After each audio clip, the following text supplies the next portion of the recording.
is your view on NEDs, non-exec directors? Because you said there was quite a positive view from you there, whereas I hear a couple of horror stories from it where I see NEDs coming into businesses, charging them and not really moving the dial. It's like a nice part-time gig for someone. How do you, or what advice would you give to channel partners and channel firms out there who are trying to decide they want an NED, but they're not quite sure which way to go? How do you do it? So I can only talk from my own experience, but I did have conversations. So private equity will insist you have probably a couple of non-executive directors, and you hear about these kind of tea and biscuit chairmen who come on board. Yeah. Literally the board meeting. Now I was very, very fortunate because I knew one of them, our chairman Lee Shorten, who was the MD of Avaya. Known him for since the early 2000s. And in fact, he was my reference to look at doing private equity, because before I did it, I wanted to go and speak to as many people as possible so I could get some advice. So I've got Lee, and I've got another chap called Andy Roberts, who's my M&A director. So he was, up until very recently, the CEO of Sabio. Yeah. He'd gone through the same journey as I have. Sabio are now probably nearly £200 million, 1,000 staff business. But in 2016, when they partnered with Horizon Capital, they're much smaller. So I've got two non-executive directors who are in my office at least once a week. And I probably speak to them more often than I speak to maybe my own family. Really? Absolutely. I get my money's worth and some. But maybe I'm very, very fortunate. What advice would you give to a business owner who is considering going through an acquisition? What's the pitfalls you need to try and avoid? I'd first of all identify why I want to do it in the first place, because it's a very expensive thing to do, to go through an acquisition, to go through the process. You probably need to be on a path to do several, but be really clear for your reasons to do it. Take lots and lots of advice and employ really high quality accountants. So they'll be the ones that you've heard of, the RSMs of this world. Your local accountant's probably not suitable for that role, and have a really good corporate finance team helping you out and doing all the advice.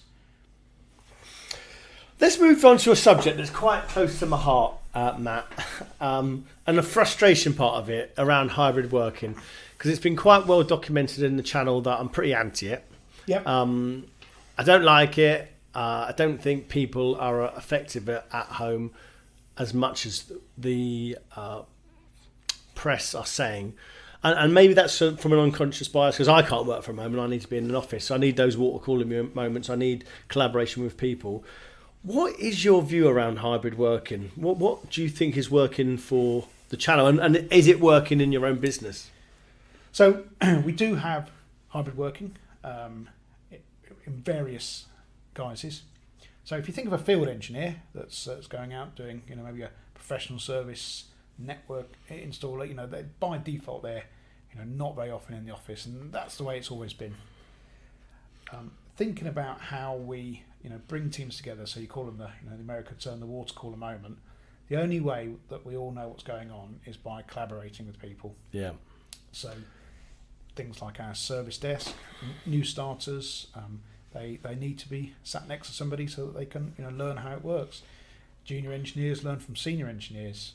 As a management team, I like to be able to get together with my team, and by and large the most convenient place to do that is the office. I think there is a place for home working. I've got some staff that are extremely effective at home working, but there's other people, and I know you gave yourself an example, and maybe I am as well, where I find working from home maybe a bit too distracting. Yeah, I've tried it, and there's no doubt about it. I'll end up putting on Netflix. There's no doubt about it. I'll do 1 hour.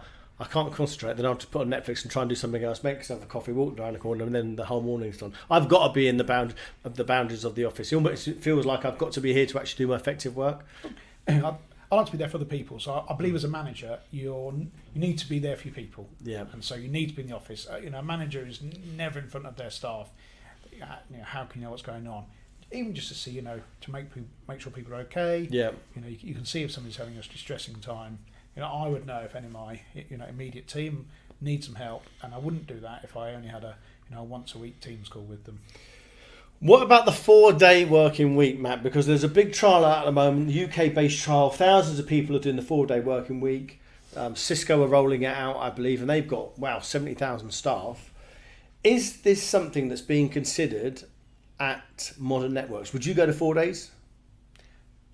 I can say no. I think if it becomes the norm in the UK to do 4 days, then I might reconsider it. It's very hard, again, the service desk, they are absolutely the shop window of our business. Our customers work 5 days a week. It's quite hard to operate a service desk 4 days. I know I could do it with shifts. Think about professional service engineers. They're on effectively most projects are ultimately on a day rate.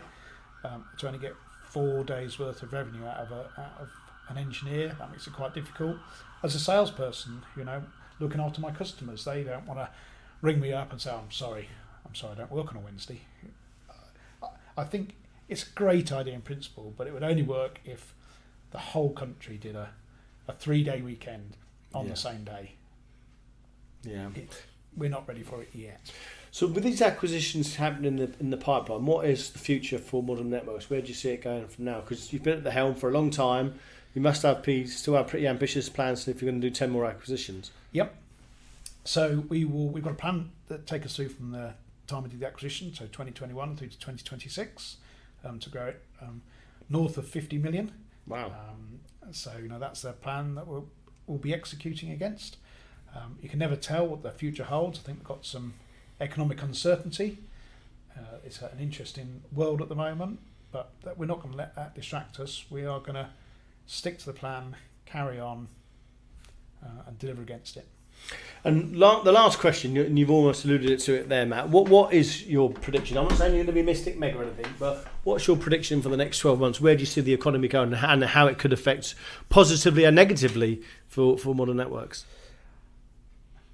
Well, it'll be interesting to see what the next mini budget is going to be like. Hopefully, it'll be somewhat better received than the last one. I'm hoping for stability, predictability, where they've kind of leaked or forewarned that there's going to be some increases in tax and some spending cuts in the public sector.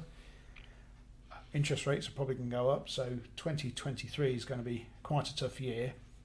But personally, I think we have to take some tough action so that we can get back into